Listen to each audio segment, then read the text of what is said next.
예. 두 번째 합의가 단일화 룰은 협상팀에서 협의에 들어간다 이렇게 돼 있죠. 네, 그렇습니다. 그래서 제가 궁금한 게 문재인 후보가 모든 룰을 다 안철수 후보가 원하는 대로 해드려라 이렇게까지 발언하지 않았습니까? 단일화 방식을 네. 그게 여론조사가 됐든 여론조사 플러스가 됐든 네. 혹은 공론조사가 됐든 혹은 거기다가 국민 참여 방식이 됐든 그것은 안철수 후보가 안철수 후보에게 맡기겠다. 예, 안철수 후보 쪽에 맡기겠다. 이렇게 돼 있었죠. 그러니까, 네. 그러니까 룰은 맡겼는데 다시 협상할 게 뭐 있어요? 그러니까 이제 이렇게 보시면 될 것 같아요. 네. 이제 여론조사가 됐든 뭐가 됐든 선택하십시오. 네. 저희들이 안 후보 쪽에. 근데 안 후보 쪽에서 당장 그것을 우리가 여론조사로 하겠습니다. 이렇게 하기 어려운 어떤 사정이 있었다든지 네.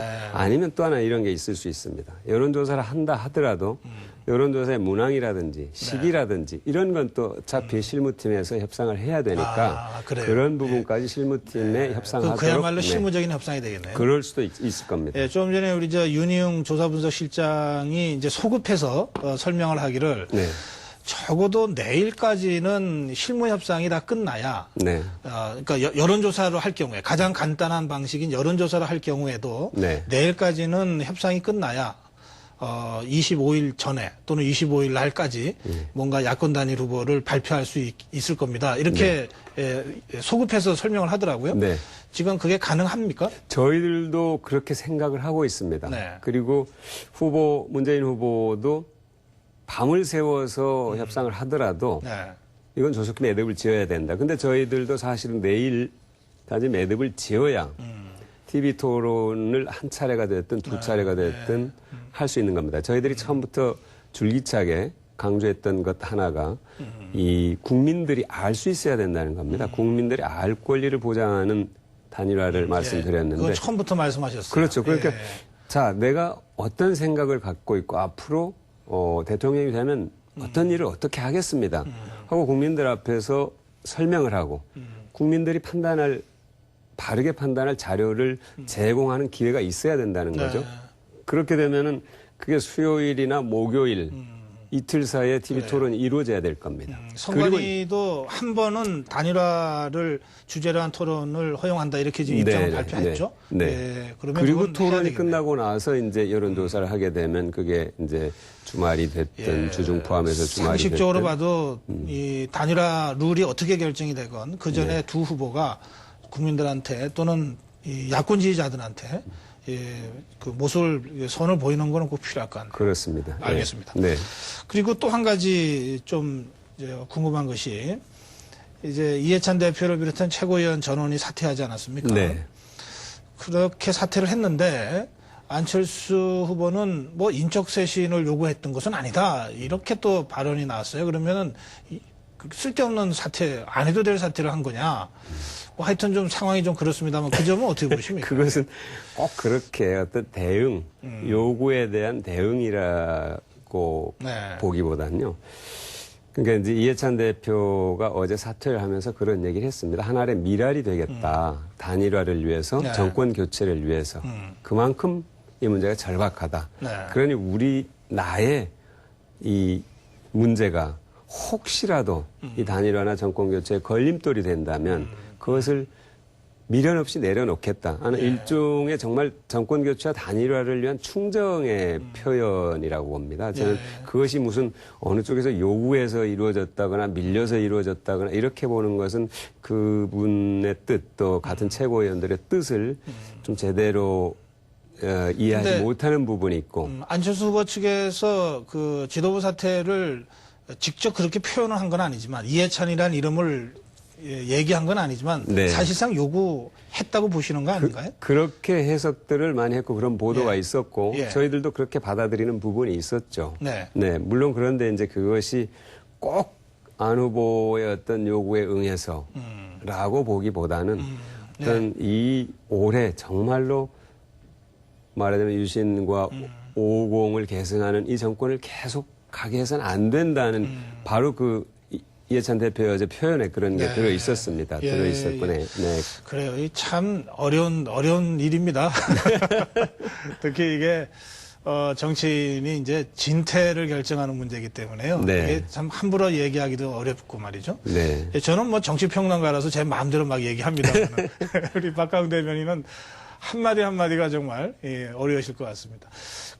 이 질문도 좀 드리고 싶은데요. 네. 그동안 여러 여론조사에서 보면은 이제 야권 후보 단일화를 염두에 두고 조사를 해보면 호남에서 네. 그 야권 지지의 중추잖아요. 네. 호남에서 문재인 후보보다 안철수 후보 쪽에 대한 지지가 그동안 높게 나왔다가 네. 최근 들어서 근접했다가 이제 문재인 후보 쪽이 이제 역전시킨 걸로 이렇게 네. 조사가 나오거든요. 네. 네. 실제로 박광훈 대변인도 출신 출신 지역이 정치인이시잖아요. 네.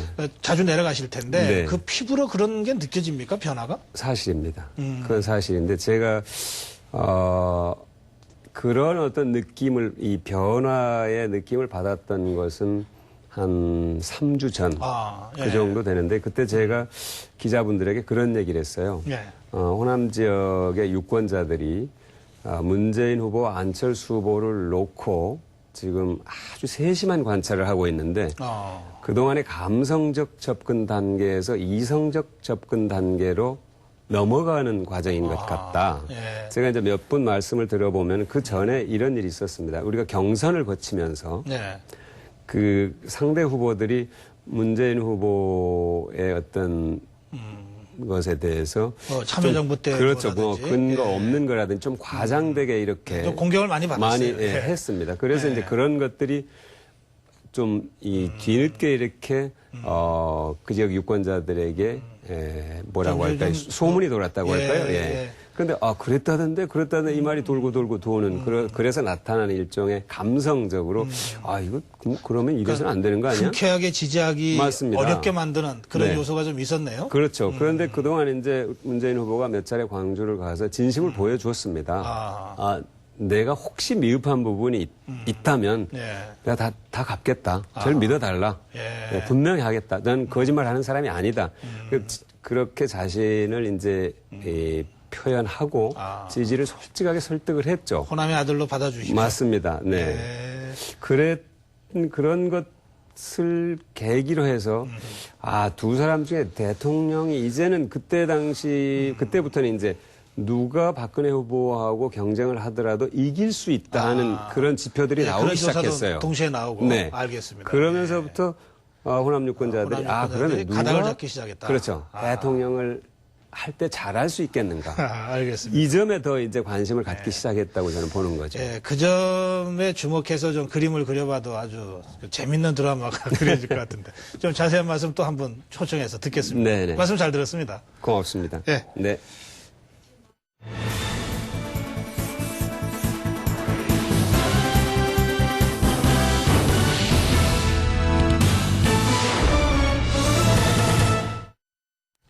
네, 사진을 통해서 우리 대선 전국을 살펴봐 드리겠습니다. 고성국의 촌철입니다. 첫 번째 사진 주십시오. 밤이 오면 심장이 뜨거워지는 여자 그런 반전 있는 여자 너는 선어해 낮에는 너만큼 따사로운 그런 선어해 커피 식기도 전에 원샷 때리는 선어해 밤이 오면 심장이 터져버리는 선어해 그런 선어해 네, 이제 박근혜 후보가 말춤 추는 게 어제 두 번째였는데 첫 번째보다는 많이 좀 편해진 것 같은 느낌을 주네요. 역시 젊은 층과 함께 하고 싶다고 하는 표현이겠죠. 젊은 층과 함께 한다. 뭐 꼭 젊은 층이 아니라 뭐 누구라도 그렇습니다. 함께 하려면 우선 그들이 하고 싶은 얘기 들어줘야 되겠죠. 또 그들이 보고 싶은 모습을 보여줘야 될 겁니다. 근데 그것만 갖고는 좀 부족할 거예요. 정말로 그들이 어렵다고 생각하는 문제, 그들이 이것만은 좀 꼭 해결해 줬으면 하고 생각하는 문제, 이 문제들에 대한 제대로 된 해법을 제시해야 말춤의 효과가 있지 않을까, 그런 생각이 드네요. 두 번째 사진입니다.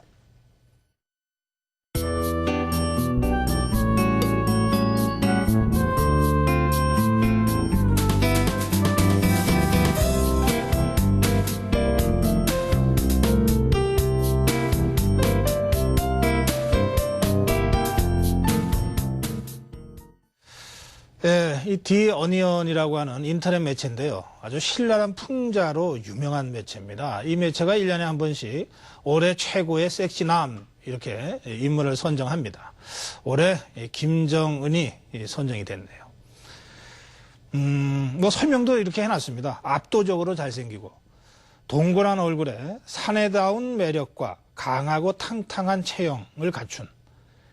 그래서 이 김정은은 모든 여성의 꿈이다 이래 놓고 이 부인 리설주는 행운의 여신이다. 뭐 이런 얘기까지 덧붙였다고 그럽니다. 작년에는 이 디어니언이요. 작년에는 시리아의 독재자죠. 바사르 알 아사드 대통령을 최고의 섹시남으로 선정했습니다. 또 재작년에는요. 이 희대의 금융 사기범 이 버니 매도프를 또 최고의 섹시남으로 선정한 바가 있습니다. 어쩐지 좀 낯이 화끈 그려지는 그런 사진입니다. 다음 사진 보시겠습니다.